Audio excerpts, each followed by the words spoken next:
Jimmy, Drawn and Quarterly recently announced that there's going to be a third Acme Novelty Datebook collection. These are the sketchbooks of the great Chris Ware. His comics are pretty rare at this point. They don't come out too often, so anything that comes out is awesome to look at.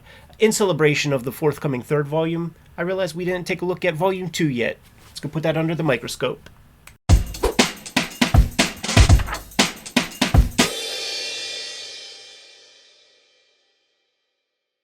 Welcome to your favorite YouTube channel, Cartoonist Kayfabe. My name is Ed Piskor. I'm Jim Rugg. Acme Novelty Datebook, volume number 2, covering 1995 to 2002. Chris Ware, under the microscope today on the Cartoonist Kayfabe channel. Up front, we got to let you know we are a daily YouTube channel, and at this point we have more than 1,700 videos at your disposal. We talked about the original Acme Novelty Datebook and a lot of other Chris Ware comics, not to mention maybe your favorite titles. So hit the magnifying glass on the front page of the Cartoonist Kayfabe YouTube channel. Give the channel a search for your favorite comics, check out those episodes, and support the channel. We're on the race to 100,000 subscribers. If you get some value out of this channel, please subscribe to it. Doesn't cost you anything, and it pushes our videos out to a wider possible audience. Everybody wins, man, because you'll get these videos delivered to you right away and potentially mitigate the kayfabe effect. You want to completely mitigate it? Join our Patreon and become one of our biggest supporters. Many of them are hanging out with us in a live stream recording chat session that we have going on right now, and they're going to get all of the fully produced videos before anybody else gets them, which makes it possible for you to get the cheapest copies offline. Jimmy, let's dig into this thing, man. Just a testament to book design, a testament to the generosity of the artist to let us see things that weren't meant for prime time. And then he's just so happened to be one of the best book designers in the game, so he's going to present it to you in the best way possible. And like I said, man, this is in celebration of a forthcoming third volume, which is a long time coming. You know, if this is material from 2002, this came out in 2007, it's almost 20 years, over 15 years. So it's going to cover ground when he's already, very established, and that's going to be fun to see. Right away, I get mad at it because of the fine print. When I bought this, whenever it came out, I had no problems reading the stuff, and now I'm old man, and it's like, come on! It's just like that MP3 that you can't hear if you're 30 years or older. That's it. I remember when it came out, I was 23, and I heard it, and then I was like, let me see if I could hear it, and I'm like, fuck. I didn't protect the hair in my ear follicles or whatever.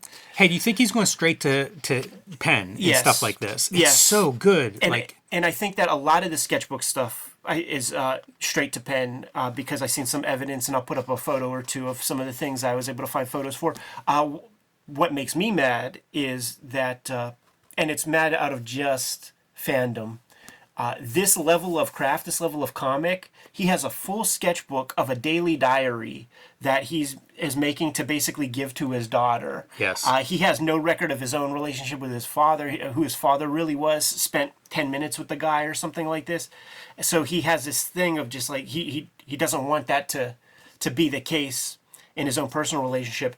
I bring that up because not necessarily wanting to be a voyeur or something like that, but this is comics. This is beautiful comics, and we don't get Chris Ware comics that often. So knowing that he's got a daily pursuit of doing these beautiful comics, the first place you would see them would be in like the comic art magazine, maybe in the studio. You might seen it, and then there was the Jeet here, like the University of Mississippi book or something. Might have had some snippets in there that were small enough resolution that you couldn't read it, but he dates it and then has like as much comics as he can fit in a day after doing a full day of art and comics professionally. That's the part that is mind-boggling, because honestly, that first page of comics, better than most comics. Yes. By a wide margin. In order, this what we're looking at is Kobe Bryant, Tom Brady reps. Cartoonists do not do this. It's true. Most cartoonists, myself included, you guys see almost all of my drawing. I'm learning in front of you on the printed page. It baffles me to spend even more time privately. But I was watching something very recently, Jimmy, about at this one architectural firm, almost exclusively the designs that get chosen are from the architects who sit down and fucking daydream and don't get right to drawing a design. They doodle and they allow room for discovery, and it might be an essential component to be, you know, an A-list cartoonist of this level. Like, very possible this comic is not translated into a printed version that you could read. It's just in the sketchbook. It's amazing to think like this is writing. Right. For Comics, baby. For where, and then a lot of observational drawings, yes. A lot of playing with materials. You know, you'll see color stuff throughout this. Buy our books. Keep the videos coming to you on a regular basis. Jimmy has Street Angel Deadliest Girl Alive, Street Angel Princess of Poverty, True Crime Funnies, 1986 zine, BW zine. Get those at his website. Hulk Grand Design, Treasury is out there. Trade paperback coming soon. I have Hip Hop Family Tree Omnibus, X-Men Grand Design Trilogy, Red Room Crypto Killers comes out the end of February, Antisocial Network, Red Room Trigger Warnings, and the Switchblade Shorties comic strip coming to you online on a daily basis. Now that we're done showing off our books, get them, and back to the video. Which I take as, you know, on the travels. How about this Art Spiegelman's apartment? You get to see Gary Panter on the wall. But, you know, a lot of this kind of observational drawing, and then notes criticizing the head's too big, the head's too small, right. The foot's the wrong angle. Just like, what are you doing? Kayfabers, if you got a couple of these laying around, man, send two to the Kayfabe compound. I remember you could buy these in the back of the Fantagraphics catalogs of the time, and these would be the holders for the odd-shaped and sized Acme Novelty Library comics. So there was like a pocket for the oversized joints that would be like the Quimby the Mouse book strips, and then the smaller ones for the Jimmy Corrigan. And then I think there was like one other size that there was like a pocket for. And all comic shops had them. All the best comic shops had them. Phantom had them. Something about these pockets, like they get bumped into one or two times. Oh, like of course. You never see them without duct tape anymore. And I think they cost $150 at the time. I would have loved to have had one of those things. That's neat. Wonder how many of those were made. That's a big, expensive item. Costs $150, you know. So and who knows how they shipped and stuff. Dude, check this out, man. At the High Tech Graphics Viewing System, Gayton worked on all three Acme comics, I guess. So is this like the big print facility or something? Got me. But again, you see him playing with those materials. I like that one page of comics where it was like blank panels at the bottom. It'd almost be like draw your squares in and then go to town. Yeah, he just kind of like ran out of stuff, a lot of the self-portrait stuff. I think once those German Crumb sketchbooks came out and you got to see what Crumb did to kind of build his craft, and then you notice the materials, you notice that it's rapidograph, and then you see the 1994 documentary of Crumb not penciling shit, just walking around with a rapidograph in his titty pocket, pulling it out at every moment. I think it changed a lot of cartoonist mindsets. And I don't know that Chris Ware had, there's a Spiegelman portrait. You know, I don't know that Chris Ware was doing it before noticing Crumb doing it. That would be a question I would have for him. I remember buying these off the rack and being inspired by the idea that like his sketchbook his drawing style, not the same as cartooning. Right. This made me think, you know, if he's friends with Alex Ross in Chicago, like is that the time period? Are they bumping into each other? Yeah. I mean, he's still in Chi-Town. They both are, I think. Yeah, I think so. So, yeah, maybe. Such unlikely bedfellows in my mind. But man, look at that mock-up Batman toy. Yeah, dude. It's also bizarre, like some of these are pretty detailed. I assume they take some time to get to. And like, what are you spending your time with? Making a Batman, like a mock-up? You know what I mean? It's a weird place for, again, a guy who I think of as being so sophisticated. And then there'll be these other elements that are very much nostalgia. And it's interesting. It's a great document. It's really cool that he would release something like this. Yeah, I agree. And in the same way as Crumb with his sketchbooks, these are to be held in the same esteem, if not higher, than their comic book works. Like these are essential pieces of their body of work, and just because you're a comic fan, like you can't shrug these off as being some kind of masturbatory aside or something. It's an incredible high level of when we do get these comic pages and stuff. They're so extremely well done. Like, I mean, how long do you think it takes him to do a page of those comics in a sketchbook? This has to be a multi-day, like, ongoing piece, right? Right. Yeah, it's Please be that it's way. the compulsion, you know. It's the compulsion to make stuff, and look, Matt with Mazzucchelli, talk about strange bedfellows, right? You know, you don't do it unless you can't not do it, basically, man. So, And then like studies, right, of like comic books, right. sort of. I think this is like, you know, Chester Brown would talk about this. Like, he would trace off Wonder Woman things on those like little like, you know, that you like lift it and it makes the image Yes. disappear, but it has like the waxy thing. And he would like trace a Wonder Woman cover, but then like draw titties and pussy. But he's a you know, Catholic boy or something, so he would have to erase it. But then like when you lift it up, you could see like the etching of like the titties. So like he would have to like tear it to a million pieces and burn it and stuff. This is instructive too to me, like almost emulating different artists' styles. Yeah, some Bud Fisher type. And again, that elements. looks like a nib. You know, it looks like you are playing with some different, again, playing with different tools. Right. Now he did design the Quimby store aesthetics and stuff. Is that like a little piece of that? Also, excessive amount of notes. Right. Yeah. Very private stuff. Like a lot of notes to self. Getting some jam pieces in there, man. Getting How about those two? getting a burn, getting a Burns, getting a Clouds, and then he's got to do one, and he's just Now I was with these three guys in the thing that I got my passport for was to go to Denmark, and it was with these three dudes, and Ware won an award at their big show, and because we were all the like foreign guests, like I got to be at the big kids table, you know, and when Ware goes up there, everybody's just talking regular at the table and shit. And then Ware gets called to go up there. And I saw him go into Chris Ware character. I saw him go into Kayfabe. I saw him roll his shoulders and stand up and go up there. And I also saw Burns and Dan Klaus straight up laughing. That like, it's like, here he goes again, like that types of shit. Look at the Burns eye. This second eye, how it's like sideways. Yeah, it's that Facetasm type shit. Yeah. Pretty cool. I almost thought that was a Pete bag.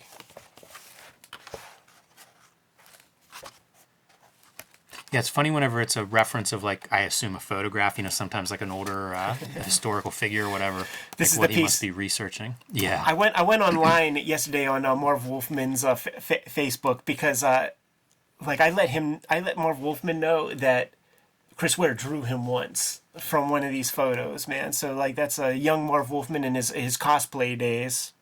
And there'll be a Sullivan Grundy standing right about there. But when you compare the two, when you look at the photo and you look at this piece, very clear that it's drawn in ink, because like the drapery does not match up close at all. And you know, I imagine you could even see sketchiness there. I've seen artists talk about the value of drawing straight to ink, especially I cartoonists. found it in my own life because like when you're a kid and you're like noodly, it gives you a more confident pencil line. You know, you choose closer to the right line the first time. Man, I wonder what the heck this is for. All of it, right? It's all instruction.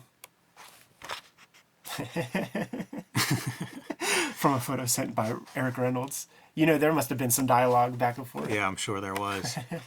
If you could draw like this, how do your comics not look like this?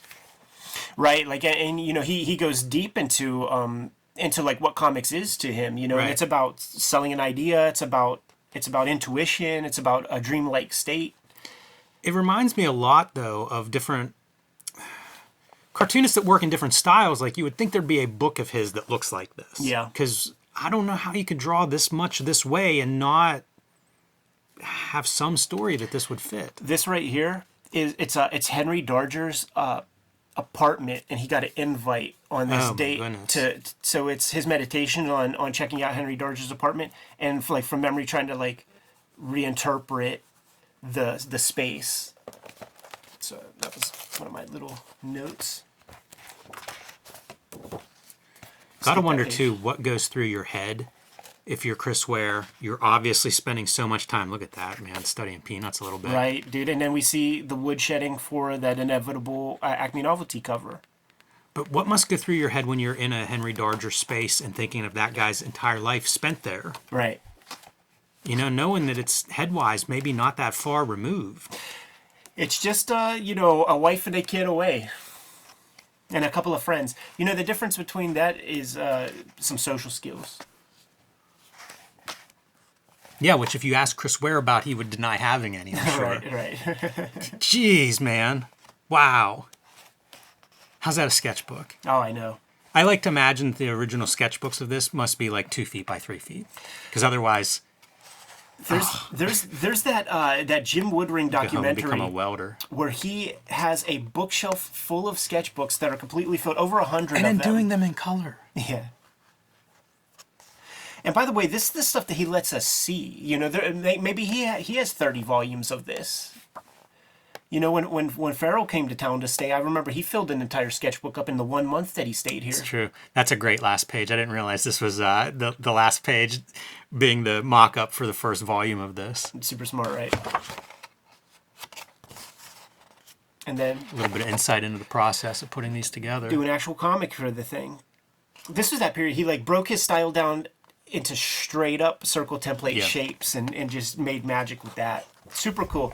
So we are very, very excited for this inevitable release of Acme Novelty Datebook number 3, and the best way to celebrate that forthcoming, you know, put in your pre-orders, all that stuff. Maybe if it does super well, maybe you get a 4th volume before 15 years is up. But yeah, get your hands on these books. They are essential if you're into the Cartoonist, and should be on your bookshelf and studied every now and then. As good as any sketchbooks I've come across. Absolutely, man. Good to go. Kayfabers, like, follow, subscribe to the YouTube channel. Hit the bell so that we can notify you when new videos are available. We are on the road to 100,000 subscribers. Thank you very much. And if you get anything out of these videos, if you dig what we produce, make sure that you follow the channel, and it helps us out a lot. The videos are ultimately brought to you by the books that we make, but we have a Patreon, and the Patreon is there for you to mitigate the kayfabe effect. Become one of our biggest supporters, and you get all the videos before anybody else. You also have access to the live stream recording session as we produce these videos. Link in the description below for the Patreon. We have more than 1,700 videos out there, and we might have talked about some of your favorite comics. So make sure you hit the magnifying glass on the front page of the Kayfabe YouTube channel. Check out the channel, pop in your favorite titles, check out those episodes. If we haven't talked about your favorite comics, then by all means put something in the comments so that we can push those books a little bit higher on our to-read piles. Ultimately, the videos are brought to you by the books that we make. Right now I've been working on Switchblade Shorties, which is my daily comic strip. You could find it on all of our social media platforms, the Kayfabe stuff, my own personal social media platforms, Twitter, Facebook, Instagram. There's a dedicated Switchblade Shorties Instagram, and it's also on Webtoon in its full archive. The Hip Hop Family Tree Omnibus is going quick, and it is $45 on Amazon at the moment. So scoop it up if you haven't. It's almost freaking half off, so you can't beat that with a stick. Best book I made to date. X-Men Grand Design Trilogy trade paperback. Contains all of my X-Men Grand Design works. It's the one place where you could get it all inside of one handy dandy cover. Red Room Crypto Killers is coming out at the end of February, part of a trilogy of trade paperbacks, but you don't need to start with the first one because each contains 4 self-contained stories. So if you grab this first, Crypto Killers, then at a later time you could read the Antisocial Network or Trigger Warnings. Jimmy, why don't you let the people know what's out there? I have Street Angel, Deadliest Squirrel Alive, and Street Angel, Princess of Poverty, both available right now from Image Comics. These are also self-contained totally. One is black and white, one is full color. The Homeless Ninja on a Skateboard, perfect for the action comics or superhero comics fan in your life. The big news for me is the self-published comics, True Crime Funnies, the 1986 zine, and the BW zine celebrating the 80s black and white explosion. These are self-published. You can get them on my website, jimrugg.com, or my Patreon, patreon.com/jimrugg. They've been out of print and unavailable. They will be back and available March 6th. So if you missed those, March 6th, you can pick those up. And Hulk Grand Design. This is a treasury-sized edition, out of print. However, the trade paperback coming out in May this year, and that is available now for pre-order. So let Marvel know they need to keep these things in print by pre-ordering that one wherever you pre-order books. The books are the most important way to kind of keep things on the tracks. But there are some direct ways to support Cartoonist Kayfabe. Jimmy, let the people know. Subscribe to the Cartoonist Kayfabe e-newsletter at the links below this video. You can also pick up Cartoonist Kayfabe t-shirts, merchandise, hats, stickers, and more at our spread shop. That link is also under this video. There you have it. Make sure you subscribe to the channel, support the channel, keep the vids rocking. Jimmy, give them final marching orders, and we'll be on our way. Read more comics.